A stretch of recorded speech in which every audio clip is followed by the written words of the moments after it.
বেড়াতে যায়। সৌদি ধর্ম মন্ত্রণালয়ের রিপোর্ট অনুযায়ী 2016-এ হাজির সংখ্যা ছিল মোট 19 লাখ। প্রতি বছর এভাবে হজ করছে। তারা যখন চলে এসেছে প্রত্যেকে 5 লিটার করে জামজামের গ্যালানের পানি নিয়ে এসেছে। প্রতিদিন 2 লক্ষ করে মানুষ উমরা করতে যায়, 5 লিটার করে গ্যালানকে গ্যালান পানি নিয়ে যায়। লক্ষ লক্ষ মানুষ কিয়ামত পর্যন্ত এই জামজামের পানি দূর দূরান্তে তাদের দেশে নিয়ে যাবে। কিয়ামত পর্যন্ত এত পানি পানের পরেও এই জামজামের কুয়ার পানি 1 ইঞ্চিও নিচের দিকে নামবে না। চিল্লায় বলেন আল্লাহু আকবার।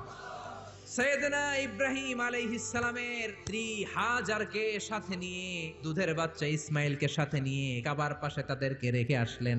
সাথে শুধু 1 মশক পানি, বুখারীর বর্ণনা। 2 দিন পরে পানিও শেষ। দুধের বাচ্চা ইসমাইল কাঁদে, খাওয়ার জন্য পানি নাই। হাজরার বুকের মধ্যেও দুধ নাই। দুধ না থাকলে বাচ্চা ইসমাইল খাবে কি? হাজরা ডান দিকে যায়, পানির খোঁজে পানি নাই।